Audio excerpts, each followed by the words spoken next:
সবাইকে আবারও ফুড ল্যাবের মধ্যে স্বাগতম। আশা করি সবাই অনেক ভালো আছেন। আজকে আপনাদের জন্য খুবই ঝটপট রান্না করা যায় এবং অনেক অনেক বেশি সুস্বাদু একটা চিকেনের রেসিপি নিয়ে হাজির হলাম, এবং এটা হচ্ছে নেপালি স্টাইলে আমি রান্না করেছি চিকেন ছইলা।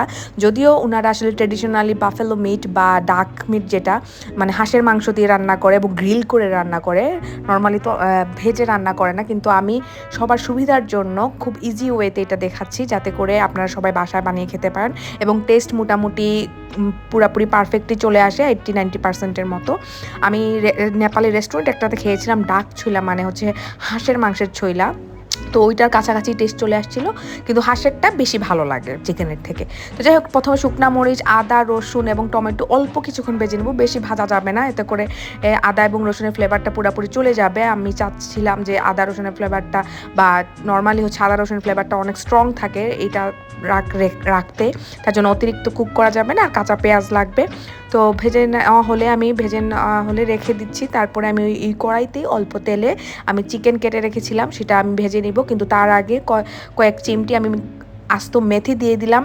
এই মেথিটা অল্প একটু ভাজা হলে আমি চিকেনটা দিয়ে দিব, তারপর লবণ, হলুদ। এবং এই মেথি দিয়ে ভাজা চিকেনটাই আসলে একটা ডিশ হতে পারে, এত সুস্বাদু, কোনো কিছুই লাগে না। মেথির কারণে একটা সুন্দর ফ্লেভার আসে চিকেনটাতে এবং খুবই মজা লাগে যখন আপনি একদম লাল করে ভেজে নেবেন। তো এটাকে একটু লাল করে সময় নিয়ে ভাজতে হবে, শক্ত শক্ত হতে হবে, এবং যাতে করে গ্রিলের অভাবটা পূরণ হয়ে যায় এবং গ্রিল একটা ভাব আসে।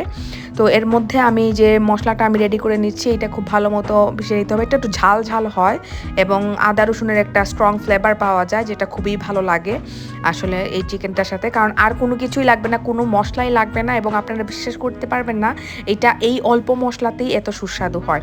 ভাত বা সালাদ হিসেবে যে কোনো কিছুর সাথে আপনারা খেতে পারেন।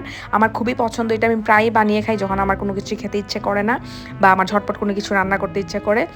তো এই যে দেখুন, একটু পুরা ভাব আসছে এবং চিকেনেরটাও খুব ভালো মতো ভাজা হয়ে গেছে। চিকেনটা এখন এই মশলার মধ্যে দিয়ে দিব এবং চিকেনটাকে অল্প অল্প একটু করে থেতো করে দিয়ে দিব, যাতে করে মশলাটা এবং সব কিছু ঢুকতে পারে, মিক্স হতে পারে। তো সব কিছু ভালো মতো আমি এরকম করে দেওয়ার পরে মিক্স করে তারপরে আমি সার্ভিং ডিশে সার্ভ করব, কিন্তু তার আগে আমি কাঁচা পেঁয়াজটা মিক্স করে নিব। কাঁচা পেঁয়াজটাকে জাস্ট মিক্স করলেই হবে, এটা একটু কচকচে ভাব থাকবে, এবং আমি আর একটু ঝালের জন্য কাঁচামরিচ দিচ্ছি, আর ধনিয়া পাতাটাও অপশনাল, তবে ধনিয়া পাতা দিলে ভালো। তারপরে আমি ভালো মতো মিক্স করে সার্ভ করে নিলেই রেডি চিকেন ছইলা। আপনারা এটা বাসায় ঝটপট তৈরি করতে পারেন। এটা বানাতে 10 থেকে 15 মিনিটের মতো সময় লাগে। যতটুকু সময় লাগে সেটা হচ্ছে চিকেনটা ভাজতে, এর চেয়ে আর কোনো কিছুই না, কোনো এক্সট্রা মশলা কোনো কিছুই দেওয়ার দরকার নেই। এটা এমনিতেই অনেক মজাদার হয়। তো আশা করি আজকের রেসিপিটা অনেক ভালো লেগেছে। ধন্যবাদ সবাইকে।